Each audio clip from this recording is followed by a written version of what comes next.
MS కి స్వాగతం. నా పేరు మోనిక. అఖల భారీ వర్షాలకు ద్వారపూడి గ్రామంలో కూరగాయల మార్కెట్ బంగారమ్మ కాలనీ పలుతులో వర్షపు నీరు వీధిలో కీలలోకి రావడంతో అవస్థలు పడుతున్న గ్రామస్తులు వరద పరిస్థితిని నియోజకవర్గ వైఎస్ఆర్సీపీ కోఆర్డినేటర్ తోట త్రిమూర్తులు స్వయంగా పరిశీలించి అధికారులతో సమీక్ష నిర్వహించారు.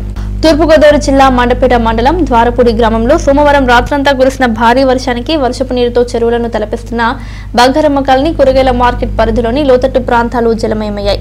వరద పరిస్థితిని పరిశీలించడానికి వచ్చిన మండపేట వైఎస్ఆర్సీపీ కోఆర్డినేటర్ తోట త్రిమూర్తులు గ్రామానికి చెందిన వైసీపీ నాయకులతో కలిసి గ్రామంలో వరద పరిస్థితిని పరిశీలించారు. వరదలో చిక్కుకున్న బాధితులకు పులిహోర పొట్లాలు అందజేశారు. అనంతరం MPDO Saripalli Gautami, MRO Rajeswararao, EOPRD Aidhamraju, panchayat కార్యదర్శి సుబ్బారావు అధికారులతో కలిసి గ్రామంలోని వరద పరిస్థితిపై సమీక్ష నిర్వహించారు. అనంతరం తోట మీడియాతో మాట్లాడుతూ గత కొన్ని సంవత్సరాలుగా వర్షాకాలంలో ద్వారపూడి గ్రామంలో ఈ వరద పరిస్థితి ఇలాగే ఉంటుందని, దీనికి శాశ్వత పరిష్కారం చేస్తామని తెలిపారు. ఈ కార్యక్రమంలో వైసీపీ నాయకులు తులా శ్రీరంగారావు, దూలం వెంకన్నబాబు, సాపిరెడ్డి శ్రీనివాస్, ఎర్రగతపు విజయ్ కుమార్, సత్యరాంబాబు, ఎండి అలీషా, ఎడ్ల రాజేష్, నామల సురేష్ కుమార్, గునిశెట్టి ఆంజనేయులు, పోలినాటి సత్యనారాయణ వైసీపీ నాయకులు పాల్గొన్నారు.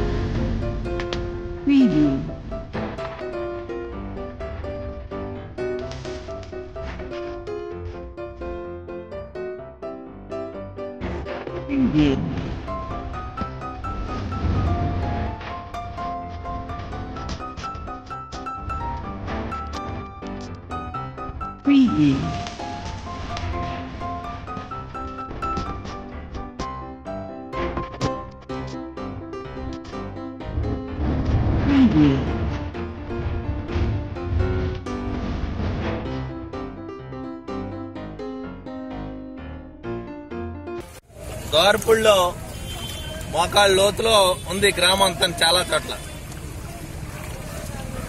గత 4 రోజులుగా కురుస్తున్నటువంటి విపరీతమైనటువంటి వర్షాలకే గ్రామంలో ఈ రకమైనటువంటి పరిస్థితి ఉంది. అంటే ఈ రకమైనటువంటి పరిస్థితికి కారణం ఎవరనేటువంటిది ఒకసారి మనందరం తెలుసుకోవాల్సినటువంటి అవసరం ఉంది.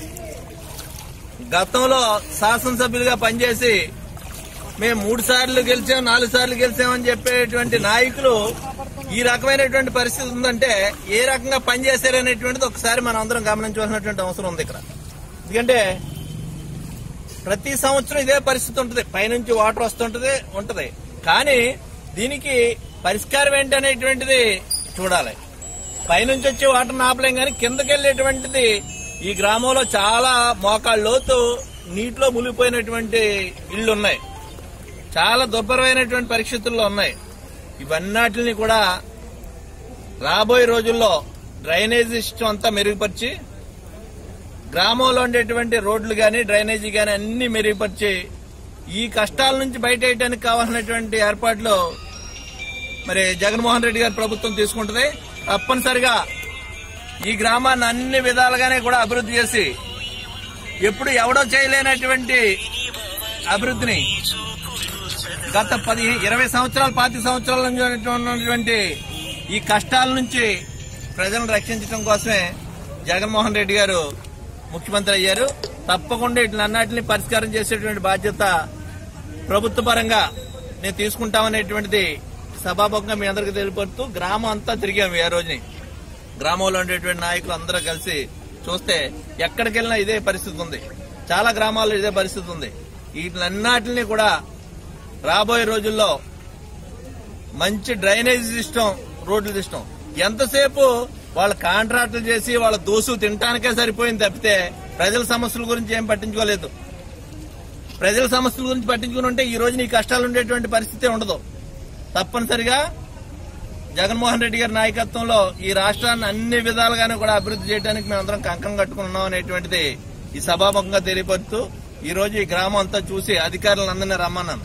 డిపార్ట్మెంట్ అందరితోటి రివ్యూ చేసి దీనికి శాశ్వతమైనటువంటి పరిష్కారాలు కనుగొంటామనేటువంటిది మీ ద్వారా ఈ గ్రామస్తులకు అందరికీ తెలియపరుస్తున్నాం. మరిన్ని తాజా వార్తా విశేషాల కోసం ఎంన్యూస్ ని సబ్స్క్రైబ్ చేయండి, మీ మిత్రులకి షేర్ చేయండి.